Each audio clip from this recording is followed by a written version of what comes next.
And I guarantee you this will be a very frank discussion. When did making love become merely having sex for you?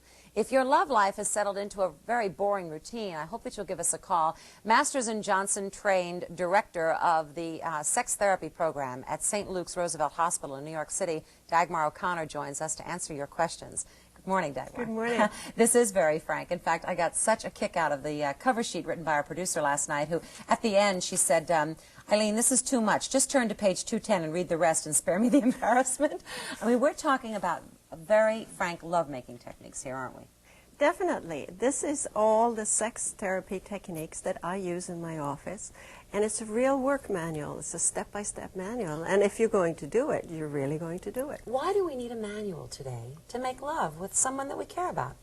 Because very often, just the person that we care about is the person we have difficulty making love to, and therefore you need to redo it from the beginning. You need to throw everything out that you've ever learned and start from the beginning and do it. And I think it's for all couples. Couples who have problems and all other couples as well. It's interesting that you would say start from the beginning. If you go back to the beginnings of most relationships, they were very sexual. Things were just terrific. But it seems that we all settle into patterns, don't we? Definitely. And what happens after a while, you start doing instead of feeling. And that's when feelings and actions start splitting off. And for many couples, I mean, they get married or committed even before marriage, and suddenly they're not feeling as much anymore. Well, a lot of people say it's because we don't tell each other what we really want. Do you believe that's it? That's part of it. That's part of what happens. You stop telling, you stop creating space for it. You have different techniques to kill your sex life. And you have to look at all of those, and you have to change them. What are some of them? But some of them, the basic one, is never creating any time for it. I mean, you work 72 plus hours and not necessarily the same 72 plus hours. And then you come home and you eat separately and you de-stress at separate health clubs. And then people end up in my office and say, how come we don't have any sex? It's interesting you use the word create time. That's really what you mean. Absolutely. Well, how do you do that when you're very tired and the only time you have seems to be the time you want to sleep? If you're motivated enough, you can create time. And it's just a matter of making it a priority. I mean, my suggestion already in my first book was to put a circle on Wednesday and say this is the night when we hire babysitters, we don't go out, and we just have time together. And I think it's a very important thing. The physical interaction in a relationship is very healing and very nurturing. It brings us back to being little babies, and we all need that. I don't think most people would deny that. I mean, sex is a very important part of living together and loving one another. But it is interesting that some people say, hold it a minute, I don't want that kind of predictability. I don't want to know that Wednesday night is the night we make love. I want it to be more spontaneous. But what you're saying is... Do you remember early dates? Somebody called and you made a specific date for a certain time and you went to the movies, and then you could predict to the minute when the first kiss was going to take place. It was always scheduled. It just didn't seem that way. And if you don't create the time, you're never going to do it. Talk about the difference in men and women. You say that men are getting a bad rap these days, and I couldn't agree more. Explain why these psychologists, every one of them comes up with a new theory on why men are not worthwhile or don't have feelings and don't express them. Well, women have been victimized for a long time and have not gotten the power in society. And I think the women's lib have come up, and there are some parts of women's lib where women are talking about being victimized and therefore blaming men for what has happened. I think it's an interaction between men and women, and that men have also been victimized by what has been happened. And I think there, as I see many couples when they come in, it's often the man who needs a lot of support because the woman is very angry at him, and he's very fearful of hurting her. Explain what you will help our callers with this morning. What kinds of things can you tell them so they know what to ask you? Oh, any issue around a relationship or sexuality, they all connect. See, sex therapy is not just sex. It affects the whole relationship.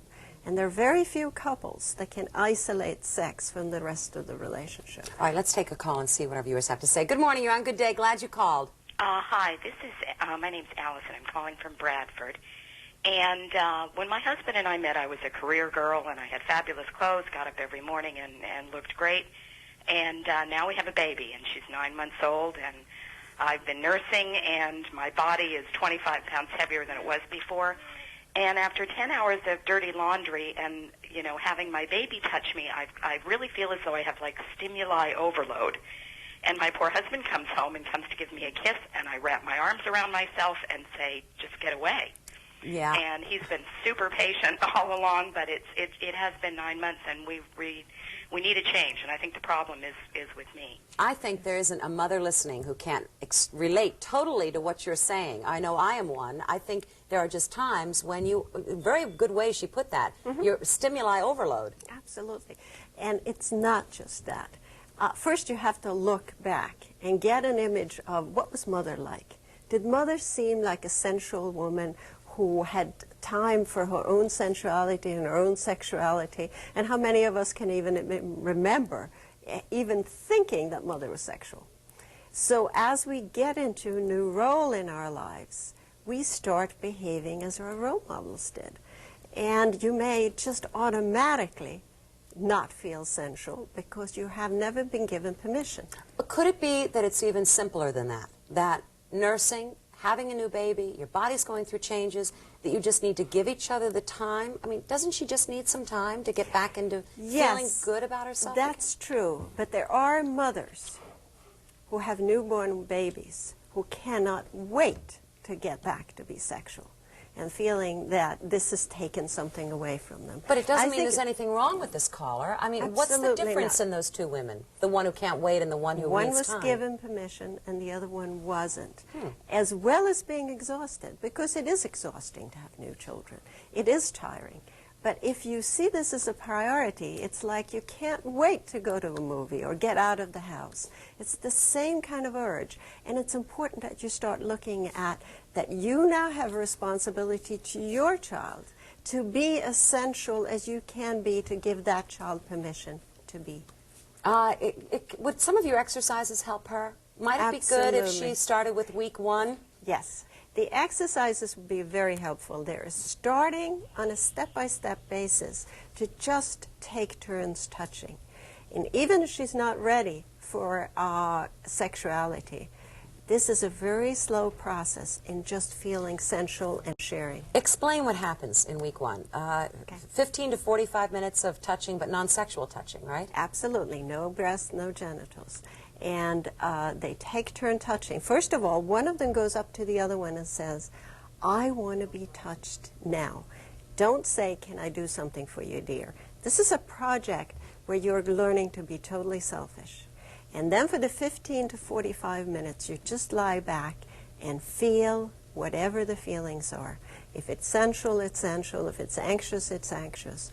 And then when you've had enough, you end it. And you must during this time also indicate if anything is unpleasant so that the person touching you can feel totally comfortable in just touching and trying to get into their own feelings rather than pleasing. What if your partner says, I don't want to do these exercises? You just say, that's okay. You can think that or you can feel that. But if you committed yourself to doing them, just go ahead and do it anyway. So even if they agree to do this with bad grace, do it anyway. It's all right. Get into those feelings. Exaggerate those inside of your head. Don't spell them out. And sometimes when we exaggerate bad feelings, we really let them happen in our head, they tend to go away. Let's take another call. Good morning.